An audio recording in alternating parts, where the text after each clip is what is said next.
Namandabtsu, namandabtsu, namandabtsu, namandabtsu. Prosseguindo com a nossa série de vídeos sobre aspectos básicos do budismo, hoje vamos conversar um pouco sobre budismo engajado e budismo ensimesmado. Existem várias classificações do budismo, ou melhor, dos vários budismos existentes. Classifica-se os budismos, por exemplo, em veículos de salvação, o pequeno veículo ou veículo antigo, o grande veículo Mahayana, o veículo esotérico, o Vajrayana, o veículo do raio de diamante. Podemos classificar os budismos também em budismo devocional e budismo meditativo, em budismo étnico e budismo de conversão e por aí vai. Existem muitas classificações. Das minhas conversas com o antigo superior da nossa missão sul-americana da Ordem Otani de Budismo Shin, o reverendo professor Obata Bunsho, nasceu mais uma classificação: budismo engajado e budismo ensimesmado. É isso que nós vamos tentar esclarecer aqui hoje, não é? O que seria budismo engajado, ou melhor, socialmente engajado? Um budismo atento às realidades do mundo e disposto a contribuir para melhorar a situação do mundo em que vivemos.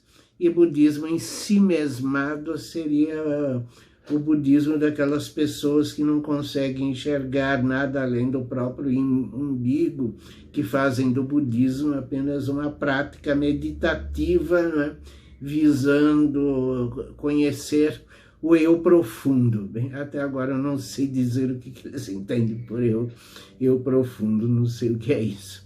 Bem, vamos conversar um pouco sobre essas duas formas de budismo. Quanto ao budismo ensimesmado, nós temos um testemunho literário, um trecho de uma crônica de um letrado japonês do século XIV, Yoshida Genko, que viveu de... Yoshida Kenko viveu de 1282 a 1350. Era um letrado dedicado à literatura, à música, à poesia e também à prosa. Ele procurou viver uma vida retirada da sociedade, dedicado apenas ao culto da literatura e do budismo. Ele nos deixou uma coletânea de crônicas chamada Tsurezuregusa, que podemos traduzir como Crônicas do Ócio. Tsurezure é o estado de uma pessoa desocupada, um estado de uma pessoa vivendo no ócio. E num trecho ele diz o seguinte: buscar o caminho do Buda nada mais é do que se tornar desocupado e não ocupar sua mente com as coisas do mundo. Tornar-se desocupado e não se ocupar com as coisas do mundo. Esse é o ideal do budismo ensimesmado, não é? Do budismo daquele que vive com os olhos fixos em si mesmo e no próprio umbigo, não é?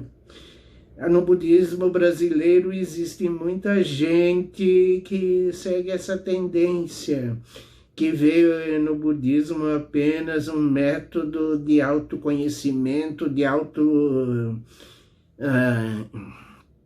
visão, de introspecção, e essas pessoas são capazes de passar horas e horas sentado numa almofada, voltando para a parede, né? Procurando mergulhar dentro de si, sem a menor preocupação, não é, com o que acontece em volta. Não é à toa que muitas pessoas criticam o budismo no Brasil, vendo nele uma religião elitista, uma religião que apenas diz alguma coisa para as pessoas de uma classe média acomodada, endinheirada, mas que não teria nenhuma contribuição a oferecer, né, à grande massa sofredora da nossa população, né?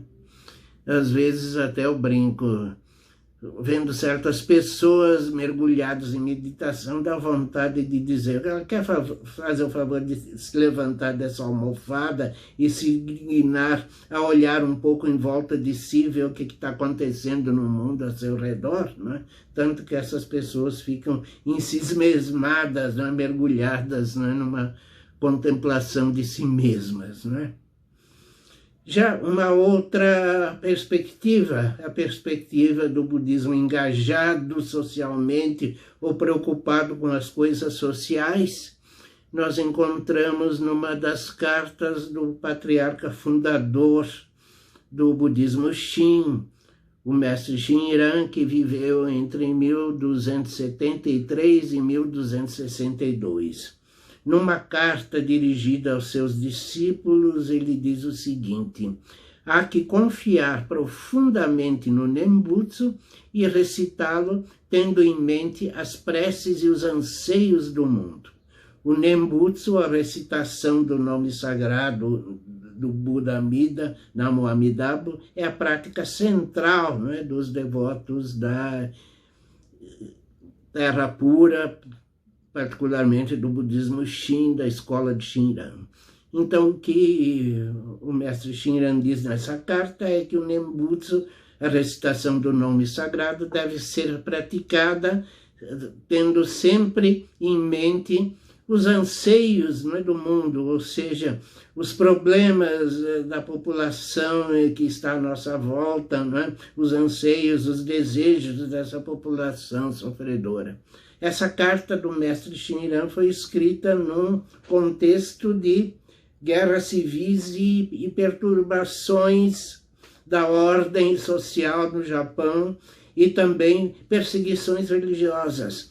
O Nembutsu, a religião do Nembutsu, do mestre Shinran, era encarada como alguma coisa subversiva, era vista com desconfiança pelas classes dominantes e sofreu várias perseguições. Então foi num contexto de violência, de guerra civil, de perseguição, que foi escrita essa instrução, ou seja, a prática da recitação do Nembutsu não deveria ser uma prática em si mesmada, mas sim uma prática levando em conta as preces, ou seja, os anseios, né, de uma população castigada, sofrida, né, de uma época de violência e de crise, né? Um outro exemplo, né, de budismo engajado socialmente nós vamos encontrar, né, nos próprios votos do Buda Amida, que fazem parte, né, da narrativa básica, né, da tradição budista da Terra Pura. Mas primeiro, né, o que é a Terra Pura? Terra Pura é a tradução que os chineses fizeram do termo Sukhavati, ou Terra da Suprema Alegria, em sânscrito, né? E, na realidade, não é uma tradução muito exata.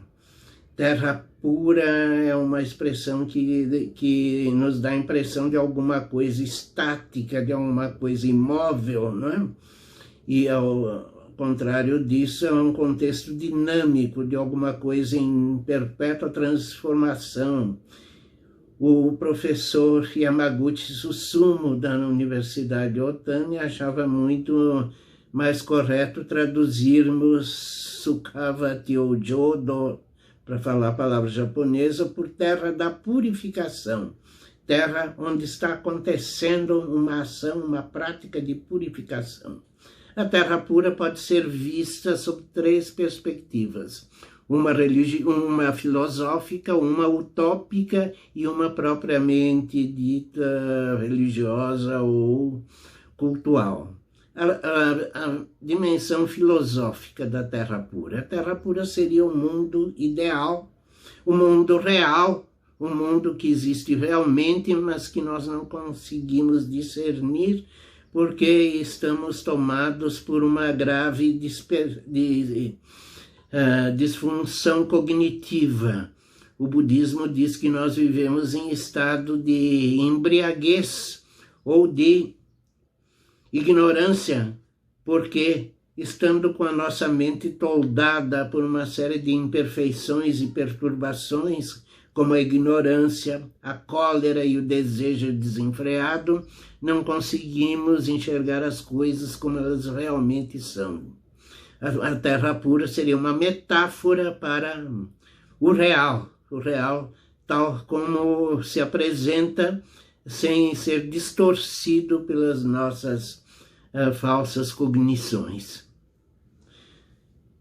Um segundo conceito de terra pura seria a terra pura como utopia, ou como ideal social, ideal de um mundo socialmente perfeito. É nessa dimensão que nós nos detemos ao nos engajarmos, não é, num budismo social, não é? E é sobre isto que eu vou discorrer mais daqui a pouco.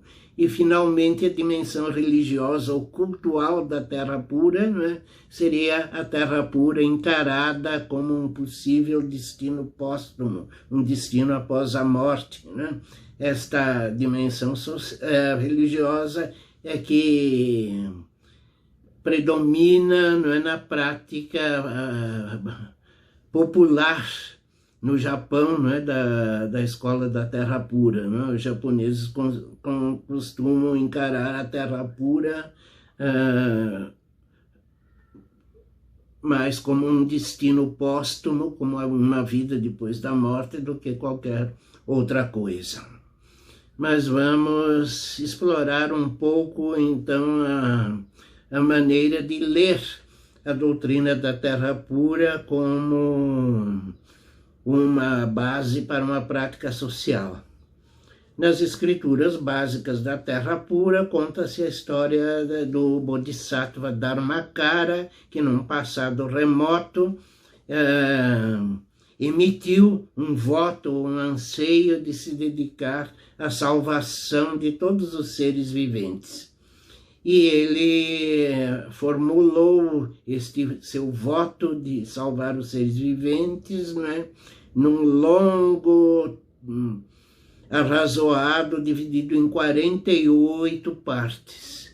Seriam então os 48 votos do Buda Amida de se dedicar à salvação dos seres viventes.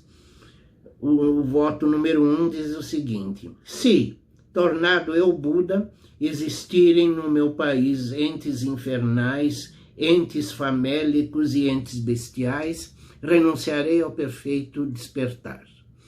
Estamos aqui diante de uma linguagem mitológica, não é? Na mitologia da antiga Índia, incorporada pelo budismo, existem infernos, existem mundos onde vivem fantasmas permanentemente famélicos, famintos, e existe o mundo dos animais, que é um mundo cruel, em que as criaturas se entredevoram umas às outras, né?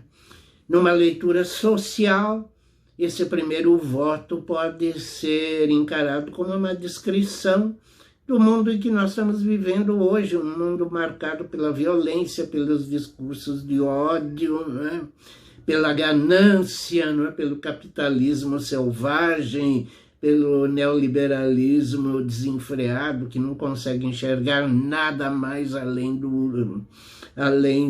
lucro, não é?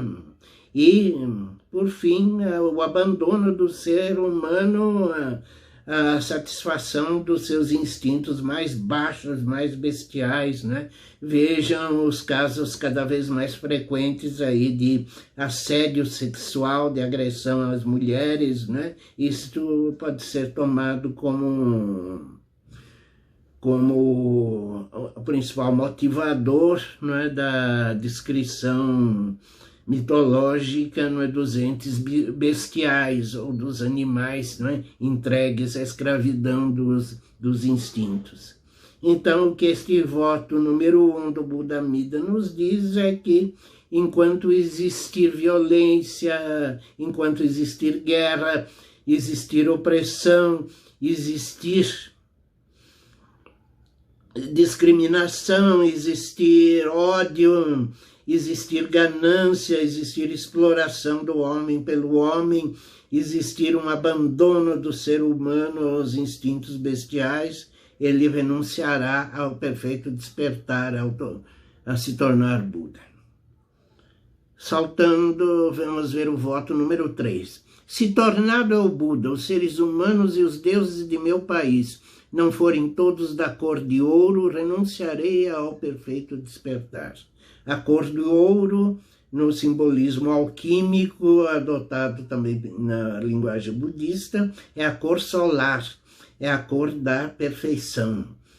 Então, que todos os seres sejam da cor de ouro, isso quer dizer que todos os seres revelem a plenitude de sua vida, ou seja, todos eles despertem para o fato de que a vida é um bem precioso, é um bem que está além de qualquer discriminação, de qualquer ato de desprezo ou de agressão, né?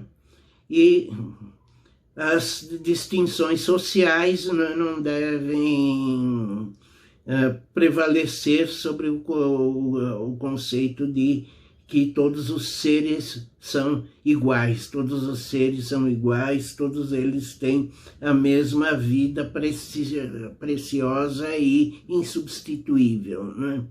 Então, esse terceiro voto expressa o anseio de que seja criada uma sociedade sem discriminações, sem racismo, né? E este terceiro voto se reveste, né, de uma particular importância aqui no Brasil, país onde nós temos um mal disfarçado racismo, que é hoje chamado de racismo estrutural, um racismo que é proveniente da longa história secular, né, de uma sociedade escravista, de uma sociedade construída sobre a exploração da mão de obra negro-africana trazida aqui para trabalhar compulsoriamente na condição de escravos, né? Então, veja bem, não é? Por detrás do nosso escravismo, do nosso racismo, está uma discriminação de cor. Então, as pessoas são discriminadas pela cor, os negros considerados inferiores, os brancos considerados superiores, né? Então, o voto número 3, aplicado à nossa situação brasileira, nossa condição brasileira, seria então de trabalharmos pela construção de um mundo em que os seres humanos não serem mais discriminados por serem brancos ou negros ou pardos ou mulatos, não, mas sejam vistos como seres humanos dotados todos da mesma vida preciosa e insubstituível, né, simbolizada aqui no texto do nosso voto pela cor de ouro, né, pela cor solar, que é a cor em que nós representamos o Buda, né? O Buda é sempre representado da cor de ouro e com atributos solares, né? E esta seria, então, a forma básica de todos os seres são semelhantes ao Buda, todos eles têm a mesma vida preciosa, insubstituível, não é? E não podem ser discriminados, não é? Pela cor da pele, pela posição social, pelo gênero, não é? E outras coisas, né? Então aqui nós temos alguns pequenos exemplos, não é? de como o budismo pode, e eu digo deve ser lido, não é? A partir de um olhar voltado para os problemas sociais. quem desenvolveu nos tempos atuais esta ideia de um budismo socialmente engajado foram alguns monges do Sudeste Asiático, da Birmânia e da Tailândia, e também um grande mestre vietnamita, Thich Nhat Hanh, que criou uma comunidade budista na França. Como vietnamita, ele nasceu e cresceu, né, numa sociedade dilacerada pela guerra e pelos conflitos, e tomando consciência, né, dos extremos sofrimentos a que seu povo estava condenado pela longa e cruel guerra do Vietnã, ele dedicou toda a sua vida a socorrer os refugiados, as vítimas da guerra. Considerado no seu país durante algum tempo como persona não grata, retirou-se para a Europa, para a França, onde se tornou uma personalidade extremamente célebre e respeitada, né? Podemos dizer que Thich Nhat Hanh é hoje o grande expositor, o grande divulgador, não é, de uma visão socialmente engajada no budismo. E nós aqui na Missão Sul-Americana da verdadeira Escola da Terra Pura, o Budismo Shin, também estamos trabalhando, né, no sentido de construir um budismo socialmente engajado, né? Um budismo que não veja na Terra Pura apenas um possível destino póstumo para as pessoas que foram criadas, né, dentro de uma forma tradicional e devocional do budismo, mas que a Terra Pura seja vista como um retrato, né, de um mundo perfeito, de um mundo sem ódio, sem ganância, sem exploração, sem discriminação, que nós todos que nos dizemos budistas devemos contribuir, cada um dentro de suas possibilidades, né, para a sua construção, para a sua concretização. Com essas palavras encerramos a mensagem de hoje, né? Muito obrigado pela atenção.